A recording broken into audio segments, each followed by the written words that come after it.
அனைவருக்கும் வணக்கம். அனைவருக்கும் ஒரு மகிழ்ச்சியான செய்தி. வருகிற 18/5/2025 அன்று ஞாயிற்றுக்கிழமை தமிழ்நாடு சட்ட விழிப்புணர்வு விவசாயிகள் சங்கம் மற்றும் மாற்றுத்திறனாளி அமைப்பு இணைந்து நடத்தும் ஒரு நாள் இலவச சட்டப்பயிற்சி முகாம். ஏற்கனவே நம்ம 2024 டிசம்பர் நடத்துறோம். அதுக்கப்புறம் எங்கேயுமே நடத்தல. நம்மளுடைய வேலை பணிச்சுமை காரணமாக எங்கேயுமே நம்ம நடத்தல. மீண்டும் பல நபர்கள் வேண்டுகோளுக்கு இணங்க நம்ம சட்டப்பயிற்சியை மீண்டும் நம்ம தொடர்றோம். அது விக்கிரவாண்டியில் இருக்கக்கூடிய திருமலைச்சாமி திருமண மண்டபத்தில் வைத்து நடைபெறுது. நாள் 18/5/2025 காலையில 9 மணிலிருந்து மாலை 5 மணி வரைக்கும் இருக்கும். நீங்க கலந்து கொள்ள விருப்பக்கூடிய நபர்கள் நம்ம போஸ்டர்ல இருக்கக்கூடிய நம்பரை தொடர்பு கொண்டு குழுக்களை இணைஞ்சு உங்களுடைய வருகையை கட்டாயமா பதிவு செய்யுங்க.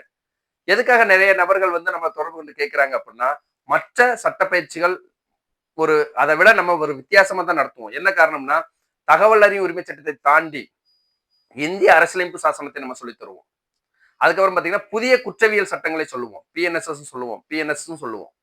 அதுக்கப்புறமா பாத்தீங்கன்னா ஊராட்சி சட்டம், மனித உரிமைகள் பாதுகாப்பு சட்டம், நுகர்வோர் பாதுகாப்பு சட்டம், தகவல் அறியும் உரிமை சட்டம், பட்டா பாஸ்புக் சட்டம், பதிவுத்துறை சட்டம், இது எல்லாமே நம்ம எடுப்போம். என்ன சட்டம் வரக்கூடிய நபர்கள் கேட்கிறாங்களோ அந்த சட்டத்தை நம்ம எடுப்போம். அதனாலதான் எல்லா நபர்களும் நம்மளை எங்க சட்டப்பயிற்சி போட போறீங்க, எங்க சட்டப்பயிற்சி போட போறீங்கன்னு தொடர்பு கொண்டு கேட்டே இருக்கிறீங்க.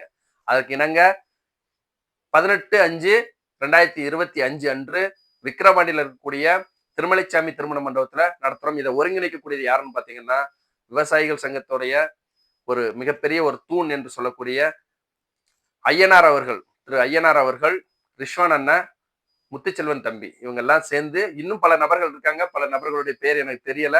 இவங்க எல்லாம் சேர்ந்து இணைந்து இந்த சட்டப்பயிற்சியை ஏற்பாடு செய்யறாங்க. வரக்கூடிய நபர்கள் கட்டாயமாக பதிவு செய்யணும். எதுக்காக பதிவு செய்யணும் அப்படின்னா, வரக்கூடிய நபர்களுக்கு அனைத்துமே இலவசம். நம்ம சொல்றோம், தேநீர் இலவசமா கொடுக்குறோம், உணவு இலவசமா கொடுக்குறோம். முதல் நாள் வரக்கூடிய நபர்களுக்கு தங்கும் இடத்தையும் நம்ம இலவசமாக கொடுக்குறோம். அப்படி இருக்கக்கூடிய ஒரு சூழ்நிலையில நீங்க வாரம் சொல்லி பதிவு செஞ்சுட்டு வரலன்னா அவங்களுக்கான உணவு வீணா போயிடும். அதாவது வராம பதிவு செய்யாம சில நபர்கள் வருவீங்க, உங்களுக்கு உணவு தர முடியாத ஒரு சூழ்நிலை போயிடும். அதனால அந்த ஏற்பாடு செய்யக்கூடிய நபர்களுக்கு சிரமத்தை உண்டு பண்ணாம நீங்க வருவதாக இருந்தால் கட்டாயமா பதிவு செய்யுங்க. வரல அப்படின்னா வரல அப்படிங்கிறதும் நீங்க வருவதாக பதிவு செஞ்சுட்டு வரல அப்படின்னா அதை வரல என்கிறதை நீங்க குழுவுல தெரியப்படுத்துங்க. நான் உங்கள் சதீஷ்குமார் குருசாமி. நன்றி. மாற்றுத்திறனாளி அமைப்பு.